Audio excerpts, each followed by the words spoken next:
ചിക്കനോ ബീഫോ മുട്ടയോ ഉരുളക്കിഴങ്ങോ ഒന്നും ചേർക്കാതെ മസാലയും വഴറ്റാതെ വളരെ പെട്ടെന്ന് ഉണ്ടാക്കിയെടുക്കാൻ പറ്റിയിട്ടുള്ള നല്ലൊരു സ്നാക്കിൻ്റെ റെസിപ്പിയാണ് കേട്ടോ ഇന്ന് ഷെയർ ചെയ്യുന്നത്. അപ്പോൾ നമുക്കിത് എങ്ങനെയാണ് റെഡിയാക്കി എടുക്കുക എന്നുള്ളതൊന്ന് നോക്കാം.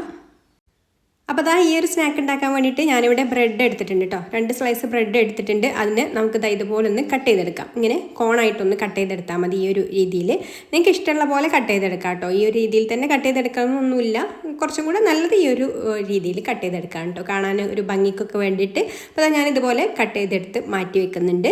ഇനി ഒരു ബൗളിലേക്ക് സവാള കനം കുറച്ച് നീളത്തിൽ അരിഞ്ഞെടുത്തിട്ടുണ്ട് കേട്ടോ. 2 സവാളയാണ് എടുത്തിട്ടുള്ളത്. നല്ല കനം കുറച്ചിട്ട് വേണം കേട്ടോ അരിഞ്ഞെടുക്കാൻ വേണ്ടിയിട്ട്.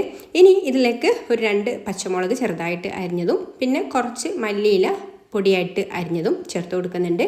ഇനി ഒരു 1/2 ടീസ്പൂൺ ചെറിയ ജീരകവും പാകത്തിനുള്ള ഉപ്പും 1 ടീസ്പൂണ് കാശ്മീരി മുളക് പൊടിയും പിന്നെ ആവശ്യത്തിന് കടലമാവും കൂടെ ചേർത്ത് കൊടുക്കാം. ഞാനിപ്പോൾ ഇതിലേക്ക് ഒരു 1/2 കപ്പ് കടലമാവാണ് കേട്ടോ ചേർത്ത് കൊടുക്കുന്നത്. അപ്പോൾ കടലമാവ് നിങ്ങൾ മിക്സ് ചെയ്ത് നോക്കിയിട്ട് അതിനനുസരിച്ചിട്ടുള്ളത് ചേർത്ത് കൊടുത്താൽ മതി. അപ്പോൾ ആദ്യം ഒന്ന് കടലമാവ് ചേർത്ത് കൊടുത്തതിന് ശേഷം ഇതുപോലെ കൈകൊണ്ട് നന്നായിട്ടൊന്ന് കുഴച്ചെടുക്കുക. ആ ഒരു ഉള്ളിയൊക്കെ ഒന്ന് നന്നായിട്ട് ഇതുപോലെ ഇതളുകളായിട്ട് വരണം. അപ്പോൾ ഇതുപോലെ നന്നായിട്ടൊന്ന് കുഴച്ചെടുത്തതിന് ശേഷം മാത്രം ആവശ്യത്തിന് വെള്ളം ഒഴിച്ചു കൊടുത്തിട്ട് കുഴച്ചെടുക്കാം. വെള്ളം കൂടി പോകരുത്. അപ്പോൾ കുറേശ്ശെ വെള്ളം ചേർത്ത് കൊടുത്തിട്ട് കുഴച്ചെടുത്താൽ മതി.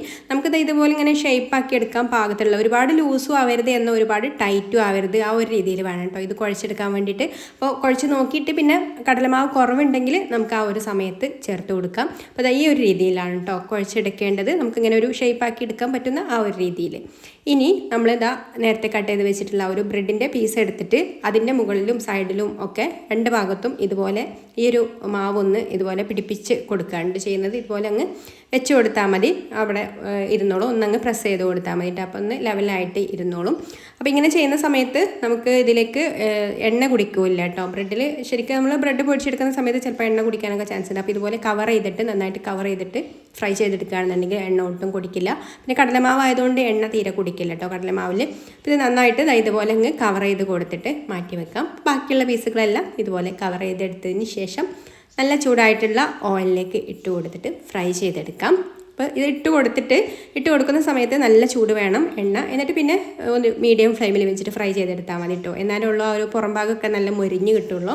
അപ്പോൾ 2 സൈഡും ഒരു സൈഡ് റെഡി ആയിട്ട് വരുമ്പോൾ തിരിച്ചിട്ട് കൊടുക്കുക. 2 സൈഡും തിരിച്ചും മറിച്ചൊക്കെ ഇട്ട് ഫ്രൈ ചെയ്ത് നന്നായിട്ടൊന്ന് മൊരിഞ്ഞ് വരാൻ തുടങ്ങുന്ന സമയത്ത് പിന്നെ ഹൈ ഫ്ലെയിമിൽ വെക്കുക. ഹൈ ഫ്ലെയിമിൽ വെച്ചിട്ട് വീണ്ടും തിരിച്ച് മറിച്ചൊക്കെ ഒന്ന് ഇട്ട് നന്നായിട്ടൊന്ന് മൊരിഞ്ഞ് കഴിഞ്ഞാൽ എടുക്കാം.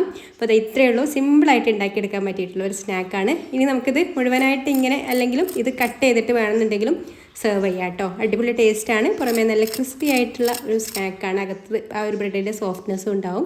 ഇഷ്ടമായിട്ടുണ്ടെങ്കിൽ ലൈക്ക് ചെയ്യാനും ഷെയർ ചെയ്യാനും ചാനലൊന്ന് സബ്സ്ക്രൈബ് ചെയ്യാനും ഫേസ്ബുക്കിലാണ് കാണുന്നതെന്നുണ്ടെങ്കിൽ പേജ് ഒന്ന് ഫോളോ ചെയ്ത് സപ്പോർട്ട് ചെയ്യാനും കൂടി മറക്കല്ലേ. അപ്പം ഇനി മറ്റൊരു നല്ല റെസിപ്പിയുമായിട്ട് അടുത്ത വീഡിയോയിൽ കാണാം. Thanks for watching.